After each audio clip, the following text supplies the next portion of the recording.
And we are live. Welcome, everyone. ChatGDG episode number 37 with yet again another fantastic guest, Alfonso. Hey, Alfonso, how are you? Oh, not too bad. Thanks. What about you? Yeah, I'm doing well. As I mentioned, it's like freezing cold in London. We are close to the 0 degree mark, so That's it's great. it's a little bit chill. This week is not gonna get any better, unfortunately. But yeah, besides that, a little bit busy, but life goes on. So, Alfonso, if you don't mind, could you introduce yourself to the people, the ones that don't know you? Yeah, of course. Folks, first of all, thanks a lot for having me here. And thanks a lot, Stefan, for the invite. It's great. I'm Alfonso. Nice to meet everybody that is listening. I'm a mostly software engineer and almost recently a tech lead at Nearform. Nearform is a consultancy company based in Ireland, but working across all globe. We have people in Europe, in America, in Asia. So yeah, I mostly work, with the JavaScript within the JavaScript ecosystem. Nearform is pretty famous for its contribution to the, JavaScript open source ecosystem. And yeah, apart from that, I really love everything related to, career growth, helping people, communities, public speaking. So yeah, again, super happy to be here. Nice one, nice one. I also know that you have an AWS certifications, if I'm not mistaken. Yeah, a few of them. I'm studying for a new one that came out like 3 months ago or something, which is on the machine learning side of things. They are really interesting. Uh, Okay. yeah, because now you have the foundation level, Yep. and I found out that at least for what I do at work, the foundation level certifications are you know easy enough to accomplish, meaning that you don't have to work with AWS like your entire lifetime, but still they provide a lot of value. So yeah.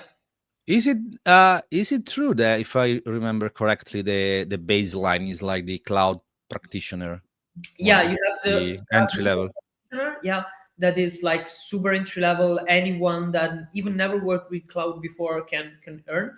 And then you have like the foundational, which are the solutions architect, Mm, the more like DevOps side, the developer, and then machine learning. They are pretty interesting. interesting. So you want to pivot towards the machine learning one, Uh, the AI machine learning. Oh, it's not about pivoting. Is that you have multiple tools to work, and it's just interesting that you can now solve a different set of problems. So it's just to learn something new. fair enough. In this field, we need to, keep up to date with what's going on. Is not a field that you just learn the job and you are set for life, right? Is everything. Our friend, Maurizio, Oh, Maurizio. thank you for joining, and feel free to ask any questions at any time. So we are going to be talking about a little bit of your journey in tech, because I think that's interesting. Then we will be perhaps talking a little bit about your company, which is a very interesting company, a very well-known company within at least the JavaScript and Node ecosystem. And then I really would like to spend a couple of words about public speaking, DevFest. You and I, we met at DevFest Pescara a couple of weeks back. Yeah, So that amazing was maybe experience. that's the set. That's quite interesting. And also you gave very interesting talk there, which hopefully we can deep dive a little bit into, because I found it very fascinating, was the difference between staff engineer, engineering manager, which is one of the evergreen, if that makes sense. So if you don't mind, let's start from the beginning. So how was your journey in tech? Yeah. Well, Ciao as a Mirko, sorry. hey, Ciao. Mirko. Ciao Mirko, hi. Thank you for joining us. Yeah, as a lot of nerds, I started coding when I was like 12 or something. I started to learn how to code. I think that a lot of people in tech started to code early in their career and then help a lot to form their mindset and give a lot of interesting and useful mental tools. And then I joined university, really pretty normal bachelor degree in computer science. In the meantime, during university, it was actually during COVID, by the way. Mm. Uh, I co-founded my first startup with a couple of friends. I also started to do a few gigs as a freelance. It's been really interesting because when you study, you miss an entire set of problems that you have when you actually work. So it's been really fascinating for me to work and study at the same time. I think that everyone should do something like an experience like that. Because as a freelance, you also have the type of problems of clients that don't want to reward you as much as you would like, and again, stakeholder management, everything that we manage on a daily basis, right? And then I joined my first company after something like 8 months up to 1 year. I worked for this company for a year, and then I decided that it was time for me to do something really stupid, which was starting to work in an international company. But my level of English at that level was like shish, literally. It was really horrible. So I had to learn like really fast, at least the basics of English. I knew how to read and listen, but the speaking was basically zero, or even worse than zero. So in a couple of months, I did a lot of interviews, I did a lot of practice, and I started to work for this really amazing German startup where I learned a lot. We were like something like 10 engineers from 8 countries. So it's great because you can Nice. learn a lot about different cultures, different perspectives. So that was really, really amazing. I remember that here, you know, we had a lot of fun together. And then I decided to join Nearform like 1 year and something ago. And yeah, here we are. Here we are a few years later. Where was this company in Germany based? What city? Basically, we're like almost fully remote, but the headquarters is in Hamburg. So I had the opportunity to go there just once for a really cool party. We spent like 3 days together. It's been really fun. So, if I'm not mistaken, you are in your current role, you are fully remote now as Yeah, well. that's correct. Yeah. So you're Fun fact, I never worked in an office, like not even one That's day. interesting. That's interesting. So throughout your whole career, Mhm. you haven't been able to experience the working from office kind of thing. No, not really. Even because I live in a kind of remote city.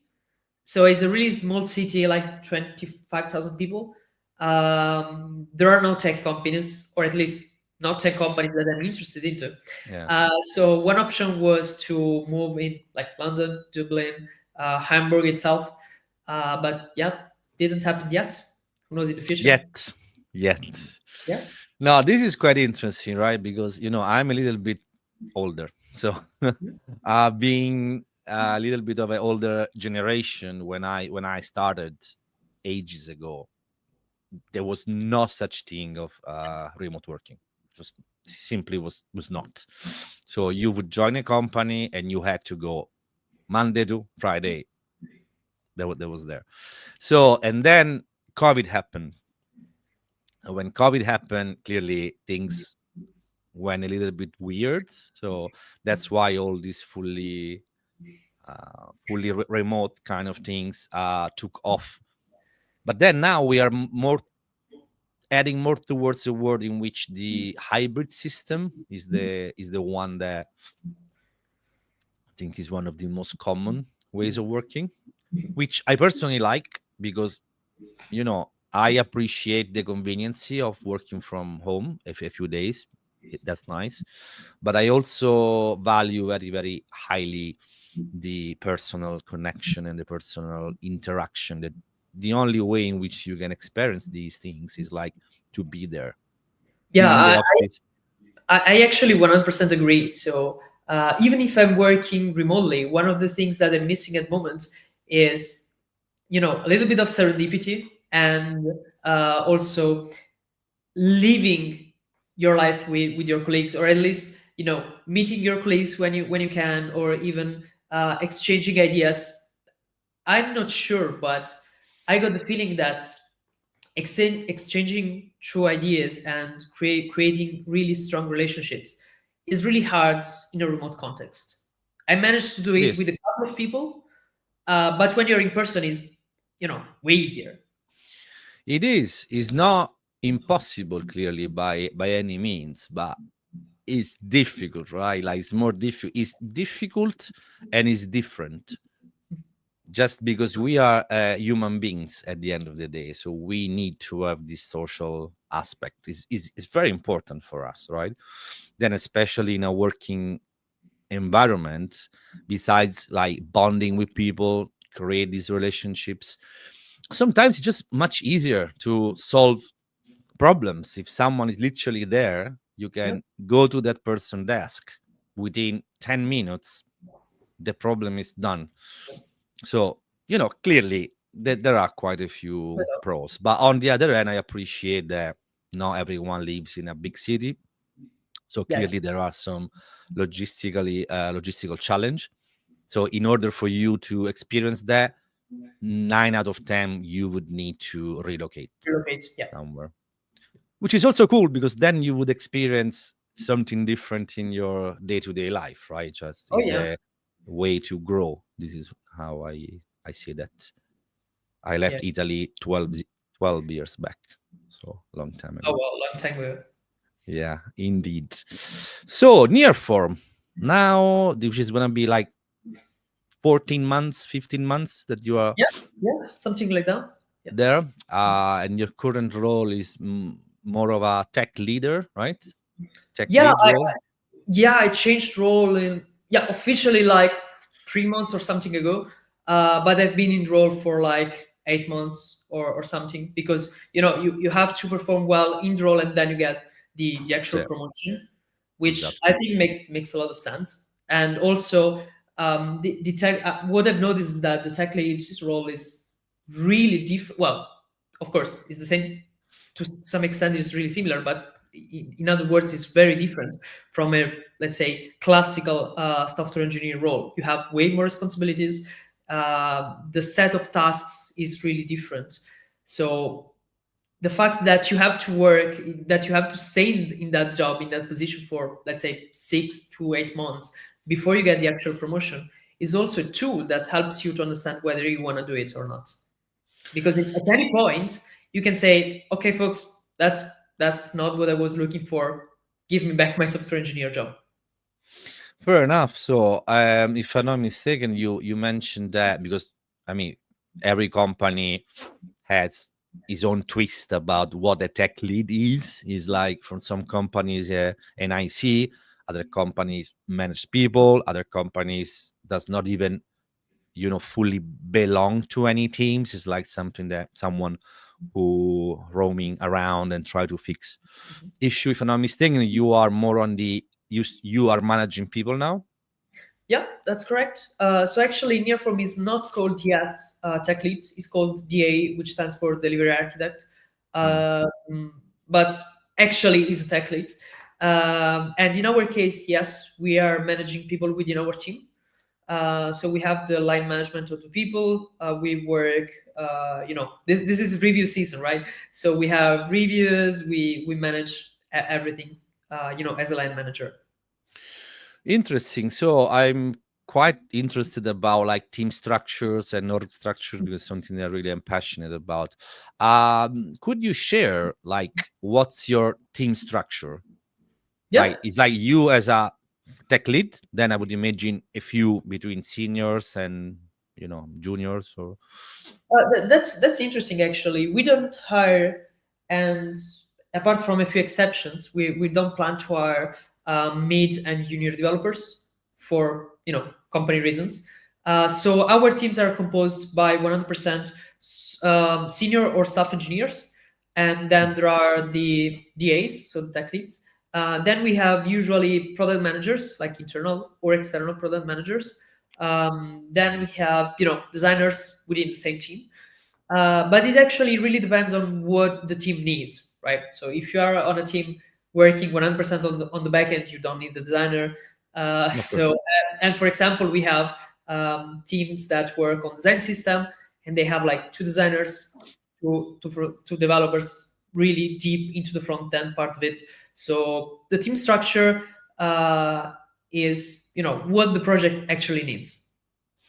You don't tend to have more junior, let's say, roles because you are a consultancy company, right? So you do consult. This is, I think, is like the main reason why, I would imagine, I or think not? that to be fair, I think that the main reason is that Nearform is also known not only for its open source work, but also for a proven track record of delivery. Like if you hire Nearform, you know that the cost is gonna be most probably higher than other companies, other consultancy firms, but you got that we have a really strong track record of results that we deliver. Now, I'm not saying that I fully agree with this policy of not hiring junior and middle people, because I strongly believe that there are a lot of people that has a lot of potential, even when they are junior people, when they are junior developer, and then they can grow like super fast. And we had a few examples, but yeah, that's the company policy. To some Yeah, extent, no, if you think from a consultancy point of view. yeah. I mean, if I hire a contractor, right? So Yep. to me, every single contractor should be seen as a senior, right? So you are a senior engineer. There is almost counterintuitively to hire a junior contractor. It's like something Yep. that does not really make sense. It's different if you are in a company, in a product company, that works a little bit Yep. differently. So to hire junior engineers, you just foster this. Hey, I'm gonna mentor you. I'm gonna let Yeah. you grow. So it's a little bit of a different game, So I understand why that is. Antonio, hey Antonio, we will be soon, very soon. We're going to be talking about Defes Pescara, so stay tuned for that. Okay, this is interesting. So for you, the biggest change. So you join Nearform as a Yeah. I see, like as a senior, let's say, Yep. senior engineer. So for you, the main challenge of this new role is like you've got more responsibilities in general, I would say, and Yeah. then the people management, those two Yeah. things. Then I would say people management. Then I would say that at least in the in the first month, I had to change my mental models from, okay, now I got like 5 hours of focus, to, okay, here I have a meeting, then I have 20 minutes, then I have another meeting, then 20 minutes, and then maybe I can work on this design document or this architecture, whatever. So you need to trick your mind a little bit, to change your mind a little bit, to accommodate this new schedule, which is basically the problem of maker schedule versus manager schedule. Context switch, Yeah, which that is has been the like the most difficult thing I had to deal with. Luckily, I'm super lucky because I have a great team. So my team is fully autonomous. I don't. I really love to work with them. So the team has not been a problem, but the context switch has been like super hard to deal with initially. yeah, is the biggest killer of every software engineer. Like context switch, absolutely is a little bit of a problem to deal with. So you need to you need to get good at that, and you need to be clever how you make use of your time, right? So if you've got 1 or 2 hours focus time, that's pretty much liquid gold. Like, Yeah, yes, 100%, I can 100%. focus, which Yeah. is And which then is great. at least for me, when I started, I was saying, oh yeah, of course, if you need me, just add me into this meeting, just do whatever with my time. But now I'm starting to be a little bit more conservative, and I switched to, hey, if you want to add me to this meeting, to no, please don't. I need some focus time. So Exactly. even when you're a manager, you definitely need to block some time. I'm slightly, um, I have a little bit of an advantage because I like to work to do the hard tasks in the morning, early in the morning. So I have like 2 or 3 hours usually in the morning when I don't have meetings. So Okay, I it's see. pretty good focus time. Okay, that's a strategy. If you are a morning person, you can wake up a little bit early and get some things done before the plethora of meetings, the calendar get really, really busy. So yeah, I mean that makes sense. Absolutely. Okay, so question for you. So when you were about to join Nearform, let's see, 14, 15 months back, did you know about the company? So did you know, hey, it's Oh yeah, Nearform is a oh is yeah. really famous, right? Yeah, it's pretty famous for mainly contributions to the open source. I already worked for a couple of years in the Node.js JavaScript ecosystem, and Okay. especially for contributions to Node.js itself. Yeah. We had a lot of people contributing to Node.js in the past and still to pretty famous libraries like Fastify, Pino, a lot of contributions to the entire ecosystem, and for me was like a really incredible company to work with. And to be fair, now that I'm in the company, um, when your if you love, for example, any sports, the moment that you know the person, the moment that you know your favorite, I don't know, football player, you might not like it that much. But with Nearform has been different. So with Nearform, I see what you mean. in the first few months, I loved I loved the company even more, because I saw internally all the policies, all the support that the company gave to people to contribute to the open source and to actually work the way we should actually work. Like, okay, we are a consultancy company, but we do things in the right way, not just because we are in a constant hurry. Not We don't want to lower the quality. So yeah, this has been really amazing so far. Interesting. So we, of course, we mentioned Node.js, we mentioned Fastify. First name that comes to mind is Matteo di Yeah, Collina, yeah. who is not working there anymore. He's co-founded his own company, Platformatic, if Yeah, I'm not mistaken, with another ex Nearform, thanks. Luca uh, Look at Maraschi.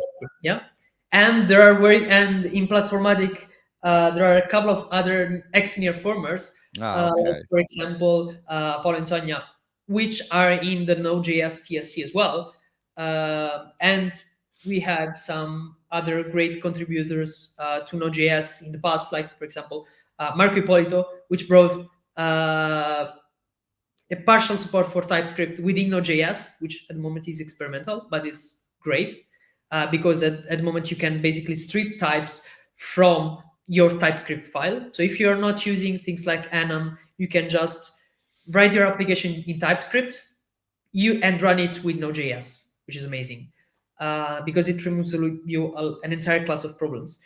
And then we had other TSC contributors and Node.js great contributors like Rafael Gonzaga and a few other of them. So Rafael Gonzaga might be the only one who's not from Italy about all the Yeah, names from that we Brazil. say so far. And I Yeah. wanted to add then another one, I think very important, Michele. Oh, Michele 100%. Riva. Yeah, 100%. Michele Riva, he was like a staff engineers there before he then Uh, go on and co-founded his own company, yeah, Orama yeah. Search. Fun fact: Orama, which earlier was called Lira, Lira. Mhm. born in Nearform. Yeah, I know. Yeah. I remember. I kind of like follow the story. I don't know whether it was an experiment or whether it was. As far as I remember, he wrote the first version of Lira for a talk, and then he evolved. But I'm not sure. That just what I remember. Yeah, it might be because I remember him because he's an incredible public speaker. I Oh think yeah. he was speaking at all the biggest, lead dev, we are devs, all these like gigantic, events. So he's a pretty cool dude. I haven't met him in person, but I met him, online through a chat like years back, and he's one of the most down to earth person that you can meet. Is incredible. It's very very cool, Michele. So pretty much many of these names, they've been working for Nearform, and they quit because they wanted to found their own startups. So the question for you, are you going to do the same? No, no, no, not yet. Not yet. To be fair, I'm still growing a lot within the company, and I think that this is one of the companies. Yeah, like even internally, we have a lot of programs to let you grow, to help you. We have personal development plans. So far, no, not planning that, but because I'm still growing a lot. But Yeah, we shall see. Maybe in the future. I think many of these people, Matteo's been in that company for years, yeah, like 12 years or literally. something. Yeah, So, Even Paolo like 9 years or whatever. I mean, there is time. Yeah, There 100%. is time, which is good. You mentioned something interesting. I would like to spend like a couple of minutes. So, even though you are a consultant company, which might for some people sound like we have this deadline, we in order to hit the deadline we might want to cut corners. That's not exactly what is happening there, because the quality is at the heart of what you guys do there. So what is maybe the one or couple of things that you found in terms of ways of working in that company there are different from the companies that you've been previously working at? Oh, good question. Well, previously I was working for a product company, so of course it is like super different. But Yeah. I actually worked for a consultancy company here in Italy for a year, and yeah, a few really interesting things that I noticed, like in terms of difference. Well, first of all, as you mentioned, um, excellence in the delivery, um, which is harder than you may think, because from time to time it's not you, but it's the stakeholder. Well, usually it's the stakeholder that is pushing you a lot to cut corners, cut important things like testing, like code quality, increasing technical debt, documentation, all these things that we all know are important. Um, and within Nearform, we try. I mean, that's the North Star, right? Then we Mhm. have a lot of trade offs ourselves, but we try to do things, let's say, the right way. And then the second thing that I notice is that within the company, there is a lot of help from other people. So I can basically reach a person that is in LA or in Seattle, and I can say, hey, I got a problem with this library. Can you help me? Or I can ask a colleague from London, and they can just help you. So when you hire Nearform, you're not just hiring the team that is working, You are but yeah, we have a lot of people that can help us. And since we are more or less using almost the same tech stack, so mainly Fastify, React, and React Native for our projects, um, there are a lot of really deep experts and maintainers, especially with Fastify as well. Mm. So in case we have a really deep problem, even in performances, for example, Yeah, we can literally reach out with the maintainers of the libraries, right? And this is something great. is a big advantage, I would say, right? You can pretty much talk to the people that build the thing. So which Yes. is which is not is a one of the advantages that not that many companies have, which is pretty cool. So public speaking. Let's talk about a little bit more about public speaking because it's interesting. So once again, you and I met a couple of weeks back at DevFest Pescara. One of the DevFest means Developer Festival is one of the campaigns officially supported by Google for the Google community, the GDGs, and all that fun stuff. And that, I don't think that was your first talk, right? No, Okay. actually. So I've started like last year because last year when I joined Nearform, within the company we have a lot of people that are doing talks, that are doing, Mm, public speaking. Actually, in Italy we are like 6 or 7 people. That like the Italian community is growing a lot in terms of public speaking and visibility within communities, which is great. And so the day before I joined the company, I was in a conference, and in that conference, 4 of the speakers were from Nearform. So I said, interesting. okay, folks, that's the game. I like it. Let's just start to present some talks. I started first of all internally. So within the company, we have community sessions and community meetings where we can just present cool things we are working on, which is again really great because you can learn from experts. And after I gave a couple of those, I just decided to do it like in a conference, in a real conference. So this year, I attended like 8 conferences as a speaker. Not more because I literally finished my points, like family points, which is another really important concept that I learned this year. Family points, folks. That's really important. Family points, yeah, with your partner, your Yeah. family is like, no, you are not going Yes. Yeah. to the 10th company, the 10th conference this year. Otherwise, it's gonna be trouble at home. Oh yeah. Yeah. So how was for you, right? Because for every person is a little bit different. How was for you this impact, if that makes sense, to be a public speaker, right? It was like frightening, was like easier than you thought, was like more harder than than you thought. Like, what was your Yeah. It was slightly easier than I thought. But yeah, when I was, for example, in Berlin at We Are Developers, we like 400 people watching my Mm. talk, and a lot of them were, way more experienced than me. Hmm. Then I started to, cry inside, not just inside. But yeah, apart from a couple of experiences, I think that has been slightly easier than expected. Of course, it is very tough. You have to have the courage, even to do some mistake, to do some Mm. mistakes. For example, I never did, and most probably I will never do a live demo, live coding. Oh no, I'm Demo. 100% scared of that, and I think that people that do live coding, they are like either gods or crazy, or a mix, a blend of those two.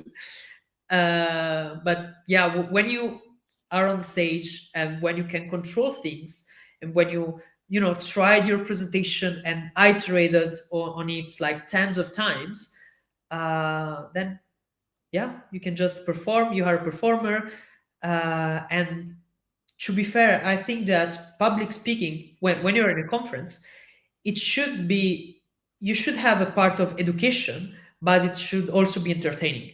So one of the things that I try to do, I usually fail, but at least I try, is to entertain people. When it is in Italian, it's a little bit easier because it's your native language, right?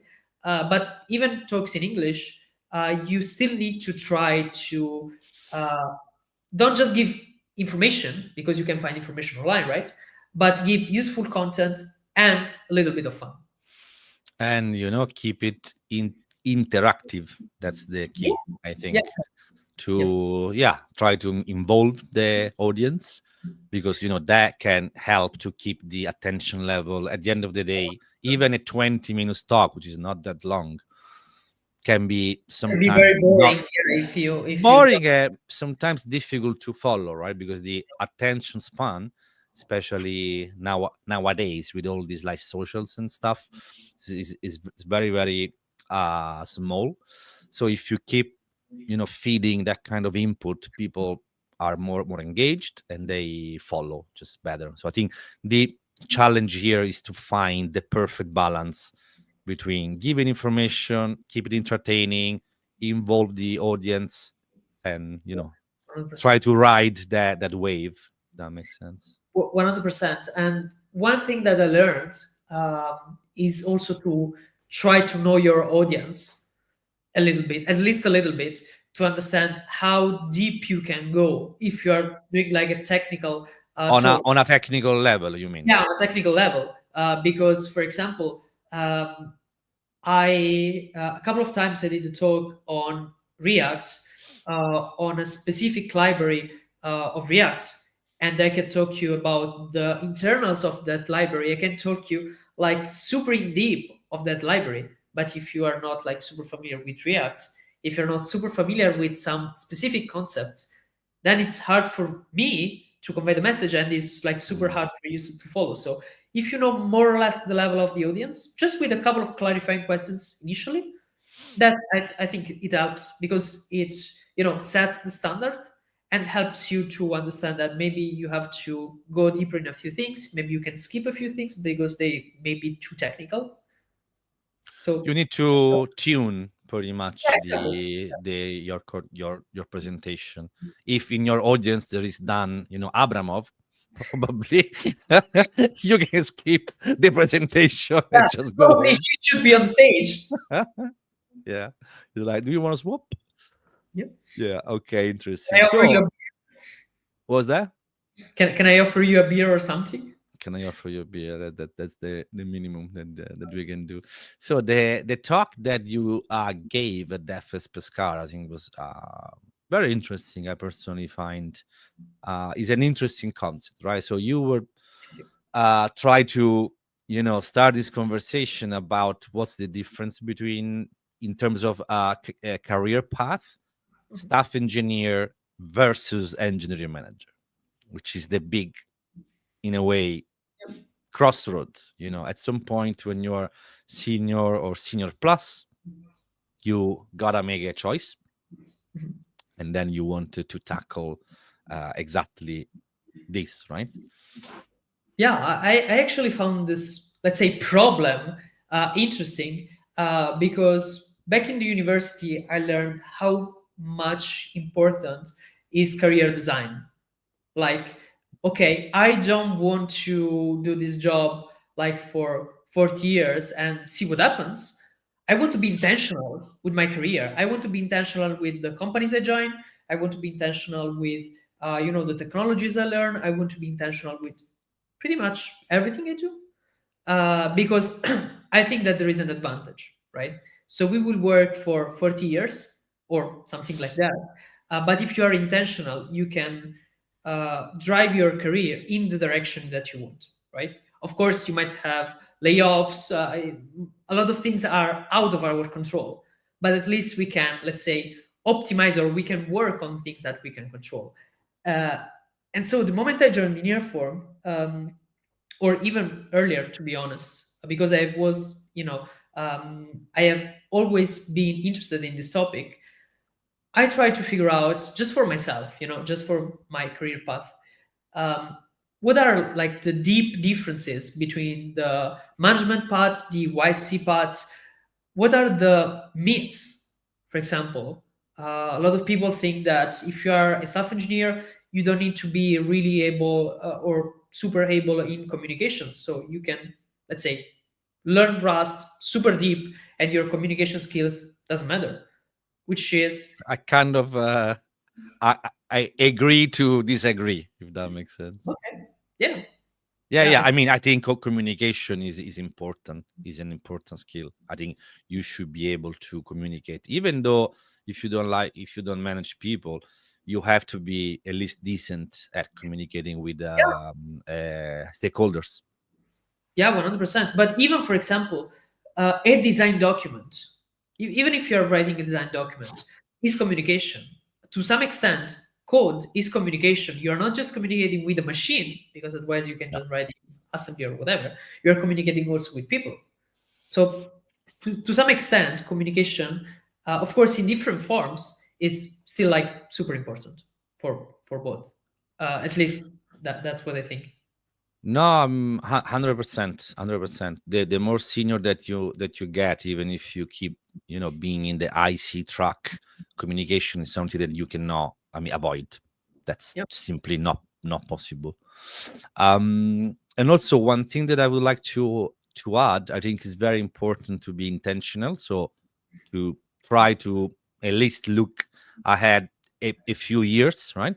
But on the other end, don't preclude Yeah, well, yourself opportunities, because the person that you are right now, in even 2 years time, you will be a different person. So as we know, the vast majority of software engineers, if you ask them when they are maybe in their 20s, early in their 30s, most of them, they just want to be technical. This is 9 out of 10, 8 out of 10, right?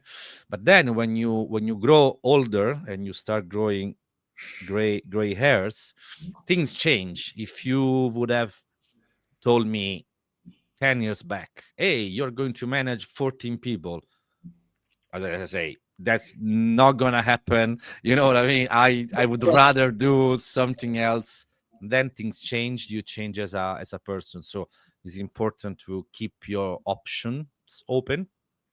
That's, I think, is quite relevant. So don't be fixated with what you yeah, want now. What you want now maybe is gonna be different from what you would want in just a 2 years and not 10.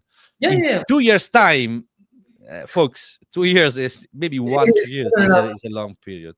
Yeah. Definitely Well, not what I 10. think is that it's important to have a plan, but it's also important to know that your plan is going to change Yep, because of internal factors or external factors. So makes a lot of sense what you were saying. 100%. You should be agile. You should you should implement a little bit of agile also in your your career. There is interesting Hopefully questions. without story points and or Not story, yeah, not story point, not Jira board, not no. Jira board. So interesting question from Mirko. Oh. So you said that when you are on stage, you should not only teach something, but also entertain the audience. What are your best tips and tricks for doing that? Oh, good question. I'm actually really bad at it, but I'm trying to improve it. A few things. I really enjoy and I really like stand-up comedy, theater, all these kind of things. So I think that to some extent, um, try to play a little bit with the audience. With when you are technical, you usually have a common ground with the audience because we are all developers, we are all in the tech space, so you can play a little bit with it. You can play with myths, you can play with what happens in our life, which is different for every one of us. But for example, just the joke regarding story points, we all joke about Jira and we all joke about PMs making, by the way, I love my PM, but we all joke about PMs making our lives harder. So when you are with your audience, one of the things that I found useful is to play with your audience. I was in another dev fest in Bari, and they gave a talk about what happens when you are outside of the university. And since I've been in the university, like since 3 years ago or something, like I've been in the university up to 2021. So I still have a lot of common ground with the Yeah. people from university. So I could tell a lot of jokes. They would laugh a lot to my jokes because they can relate. So if you can find ways to relate with your audience, I think that's the key. Yeah, and knowing, Mirko is, I mean, definitely is up of his alley, this kind of, humor. So he can absolutely, another question from Davide. Ciao, Davide. Hi, Stefano. Hi, Alfonso. Dumb question. Is the door behind Alfonso shrunk, or is it a weird perspective? So do you live in a hobby house like the, you know, Lord of the Rings?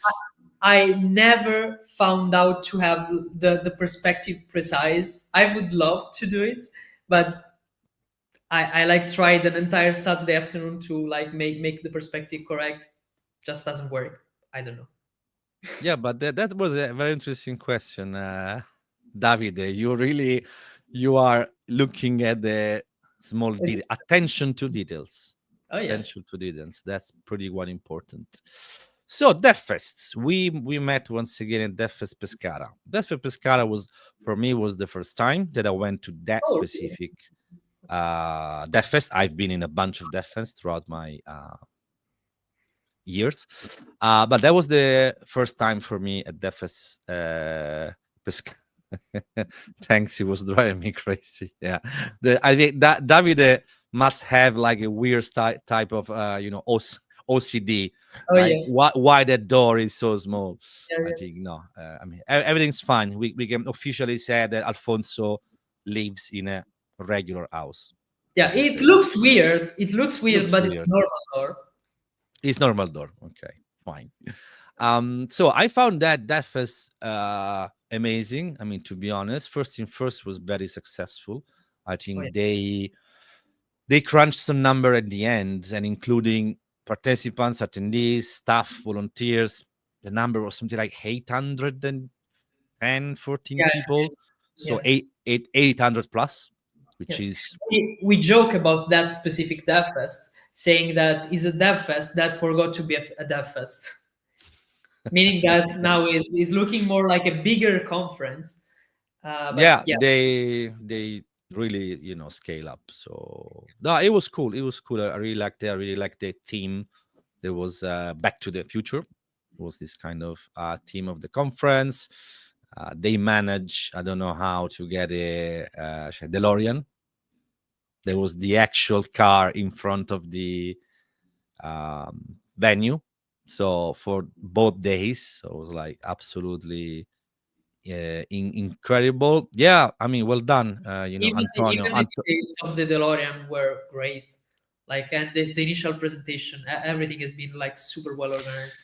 Yeah. It's you can tell that that's something that is not being put together in the last weeks. They've been working, on that for months and months and months. And Antonio happens to be one of the organizers of GDG Pescara, which is the group behind the Death Fest. So thanks, was a pleasure to have you in Pescara. Thanks for having us, I guess, and also once again, congratulations with the great job that you guys did there. Was absolutely incredible. So well done.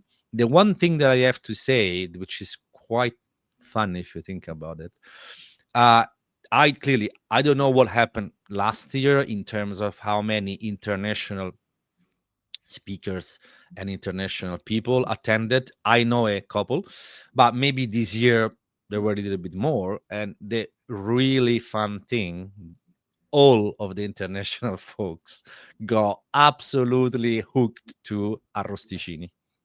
Oh yeah, Arrosticini, for people that don't know, they are not, I mean, familiar, are a very typical dish from that region, I mean, specifically. So there are little skew of meat, like there is like lamb and sheep kind of thing. So it's very, very typical. The taste is intense in a good way. So it's very salty, very soury, and it's one of these things that you just can't eat one. If you eat one, you eat the second one. If you eat the second one, you eat the third one, and that's where the competition starts. People say, "How many did you eat? 10. Why only 10? I eat 20." And someone, and we were kind of like yeah, battling with like the baseline for kids is 20. If you don't eat 20, you you cannot play. are exactly, Then you just failed. on top of 20, you can start talking about it. But that Exactly, is and the that was pretty fun because we were. I also I'm not. I've tried that, of course, when I was younger, but clearly I'm not from that region, so it's something that I cannot experience as often as I would like. So we were talking with some other people, 15, 20, and we were battling, and then casually a local, yeah, I ate 40. Okay. So it's like, okay, nice. So they maybe have extra power. yeah, we need a little bit of we need a little bit of practice. Uh, Next year, sure. we can send of requests. Yeah. Send us like a bucket of arrosticini. If you can send some of them here in London, I would appreciate that. I really would appreciate that. So really well done, and also I think is a very cool thing to do in order to take advantage of these conferences. In this case, it happened to be in Pescara, to also try to make the international people, or even the people that are not from the region. There were a bunch of people from Italy, from different regions, that maybe they don't know that kind of folkloristical things, culture. So it's a way to export culture, if that makes sense, right? Because I think that is a very cool thing to do, and this is what you should be looking for when you join a conference. Any city, any country, try to, for example, I was a few weeks back to Deafest Nantes, which is another incredible Deaf Fest, something like 3,200 people. It was Wow. absolutely That, insane. No, Deaf Fest Nantes is really on a next level. But what some of the stuff that they've done, they had people on site prepping crepes for you. oh wow. So you were doing there. Do you want chocolate? Do you want sugar? If yeah, sugar. They were That's cooking, amazing. crepes and wrapping them up and handing it to you. So you were eating live crepes. So like crepes just made for you. And and that was quite cool. So that's why I'm waiting for the folks at GDG Roma and GDG Roma Città to finally do the first Death Fest in Oh, Rome, so we can really go nuts with carbonara, amatriciana, cacio e pepe, all the good stuff, all the good pasta in Rome. So yeah, I'm really so looking. Davide, if you're listening, we are gonna come in Rome.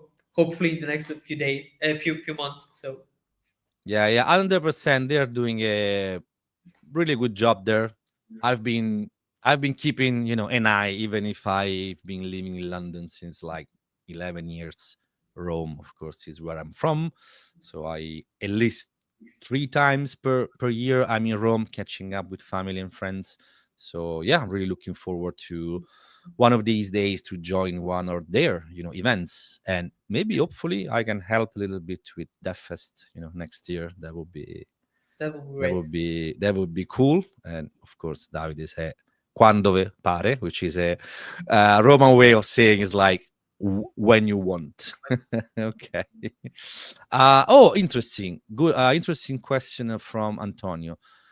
Any suggestions for a first-time speaker? Oh, that's interesting. Okay, first time speaker. If you have been already confirmed as a speaker, so if you already did the first step, which is I think the harder one, which is to propose your talk, because a lot of people I talk with a lot of people and those people are like, yeah, I got this thing, I think is interesting, but they have this like huge fear of rejection, and they think, yeah, I just don't want to apply because they're most probably going to reject me. So let's assume that this person already did this first huge step, which is let's take courage and let's propose your talk. So let's assume that the talk has been accepted and you will give your first talk. uh, First of all, at least for me, it's normal to be scared, and preparation makes not perfect but helps a lot. So if you have your, let's say, inner cycle of friends, people that you're working with, you can try to give the presentation a couple of times and then get feedbacks and iterate over it. Again, when I did my first talk, I asked, I actually recorded the video with, of course, in a video you cannot have interaction, but at least the content was there. I sent it to a bunch of people that I trusted on a technical level, and I asked for feedback. And this led to a lot of iterations, which helped a lot to build confidence and to build trust that what I was saying was not just, meaningful word, was words that had a meaning that made sense, right? And then when you are on stage, I think practice makes you perfect. And what you can do again to build a little bit of a relation with the audience, you can say, hey folks, I'm here but I'm really really scared. So you can try and build this empathy with the audience, which I think might help, because You can say, hey people, imagine yourself being here for the first time. How would you feel? So please help me, because I'm here. I want to tell you something that I think is cool, but you have to help me. So I think that might be an option. I'm not sure, Stefan. Do you have any other suggestion? I mean, 100% I do agree, especially with the last thing that you said. I mean, clearly your first talk is not going to be That's Oscar level, or that's it's pretty fine. obvious. So just own it, right? So, hey, folks, it's my first talk, it's my second talk. I'm, scared. I'm try to be a little bit fun about that, a little bit, easy, a little bit light, if that makes sense. Don't be hyper serious about that. So that 100%. On top of that, I would recommend to perhaps start on a uh, small scale, if that makes sense. So I would probably Okay. not YOLO and submit a talk for lead dev, Mhm. Yep. like 400 people. Probably not. So you can, Sorry. that's a little bit, there are people that they do that. I know people that the first talk was in front of I don't know how many hundreds people. Okay, fine, but for the not crazy folks among us, I think it would make a lot more sense to start on a little bit of a smaller scale. That's what not like DevFest, but especially regular meetups are for. Regular meetup, 20 people, great. 20, 25, 30 people, a small audience, that's a perfectly valid way to get going. Or as you were saying previously, if you have if you're lucky to be working in a team, in a company might have a decent size, you can start just by giving presentations to your own team, the people that you are working with day in day out. And I can guarantee you, because one of the first time years back that I had to do a 30 minutes presentations to the folks I was working with every single day, so literally 6 people, 7 in the room, I was terrified, absolutely, even though I knew those people and they were annoying me. So let's start small, let's build this confidence. Of course, you need to build, is a skill, like Yep. every skill set. You got to practice. For some people it's a little bit easier, for other people it's a little bit harder, which means it might take a little bit more time. But I would really start small and then build it up from there. The really cool things about local meetups is that you have this, like, the feeling is like friendship and trust. So usually when you are in a meetup, you can trust people, and after you gave the talk, you can just ask for an honest feedback, maybe with a beer or something, Yeah. with some food, and you can say, okay, folks, what you just saw is not what it should be. It's like a beta version of it. Now I need your help. Now I need your feedback to improve it. Please don't tell me that everything was perfect, because we all know that when you do a talk, even for 1,000 times, it's not never perfect. No, But no, tell never. me, how can I improve it? What can I do better next time? 100% feedback are very quite important. So surround yourself with honest people. You know what I Yep. mean? Not the one that they only need to say, ah, yeah, you were great. Okay, I appreciate that, but But hopefully, I was hoping to get some constructive feedback, because otherwise you just won't grow without them. So 100%. I don't know how time flies. We are pretty much almost at 1 hour wow, mark. oh wow, wasn't expecting that. That was interesting. So let's try to take the last question, and then so in our chapter we are trying to have frequently lightning talks, 100% 12 That's speaker. great. What can we do more in your opinion? Lightning talks are an amazing way to get into these things, because also it's a small commitment. Yeah. If you know that your talk is going to last 10-12 minutes, you are not feeling as anxious as if your talk would last like 40 minutes. That would be, oh, that's a little bit more, scary. So lightning talks, great way, and entry level way, if that makes sense. Yeah, the commitment is less, it is less scary. I think lightning talks are great. And the cool things for lightning talks, even for people that are doing a lot of presentations and a lot of talks, it's cool because you can experiment. So you can try to, even if you are an experienced speaker, you can try to give multiple lightning talks and see what sticks the audience, what they are interested into, right? Because it's not just you, like you can be interested in something, but also the audience should be interested, right? So if you try to do lightning talks, even if you're an experienced speaker, then you can see what sticks, you can see what people like, and then you can expand it to let's say a full 40-minute size talk. Yeah, that makes sense. So yeah, let's use that as a testing ground, Yeah, and excellent. then you can develop that to a fully fledged talk, maybe 20 and then 30 and then 40 minutes, and then yeah, I mean, you can tweak it from there.